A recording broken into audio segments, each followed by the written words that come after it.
How you doing, guys? I'm Andrew. This will be my first video actually on YouTube. Just want to give you some basic info basically on my native tank that I've started about a year and a half ago. As you can see, I got bluegill in here. Don't mind the goldfish, he's coming out tomorrow. I've had these, like I said, I've had these guys in since they're babies. It's best to have them when they're babies because of the fact that I think they adapt a lot better than if you would to catch them in adulthood. They actually are doing really good, and they have very healthy. I've had no issues, no kind of ick, no other kind of diseases that happen to come in fish tanks.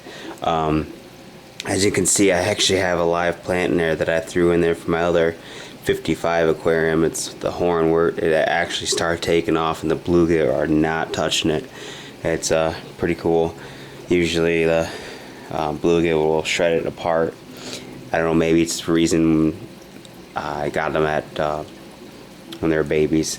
A good tip to catch them when they're babies: use a minnow trap. Works wonders. I believe I have 3 males in here and 1 female bluegill. Plesco does awesome on the algae. I have a African featherfin in here, which probably I'm going to take out tomorrow as well with that goldfish because they're just in there for temporarily. A lot of driftwood, a couple fake plants. You know, I kind of like to keep one side with cover, the other side not so much because, you know, bluegill kind of like to open as well. I just have some broken rocks up in there just for cover.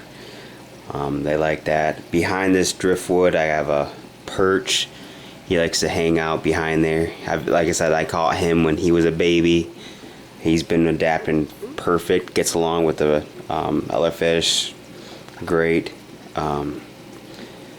Only thing that I have issue with is just, you know, my males. Obviously I have you'll typically have 1 male out of a group if you have them in an aquarium that basically will decide to be like, you know, king of the aquarium. And as you can tell, he's significantly bigger than the rest of them because, you know, he is the dominant one in here. As far as water temp, irrigation, etc., I've always had that sponge filter in here since I started this tank. To be honest, I added these bluegill in here probably, I'd say 3 to 4 weeks after I set up this tank. And I bought this tank used, bone dry, you know, no bacteria in it whatsoever. Yeah, I went through a couple of other fish, such as I did have another perch in here which did die at the beginning, so it's kind of like just I don't, you know, putting it too fast. But other than that, these other fish survived during the whole thing and they're doing great. Water temp is no heater in there. Water temp is right around 69-70 degrees, the temperature of my house, which is awesome because, you know, bluegill are, you know, they're used to it. It probably can go all the way down to as cold as you probably want to get, and they'll be able to take it. As well as irrigation, I have 2 Emperor 400s on there that circulate the water pretty damn good. Water's crystal clear. I do water changes once a week, every Sunday. I use Sunday as cleaning day for my aquariums. Really, I mean, as you can see, that's really all you need to do.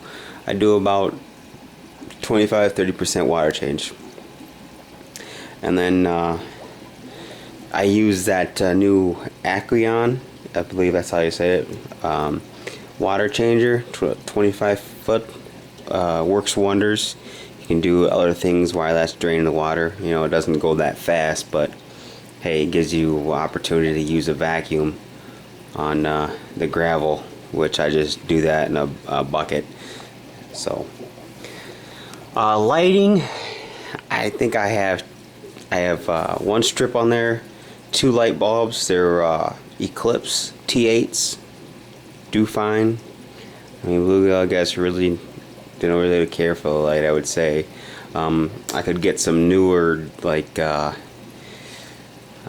daylight T8s or something in there that will show their color a lot more. I actually put some in my 55 gallon in my room, and it's amazing how much though the color pops out in the fish, because I did have the Eclipse T8s on that as well. See what else. You know, these bluegill are pretty dirty fish.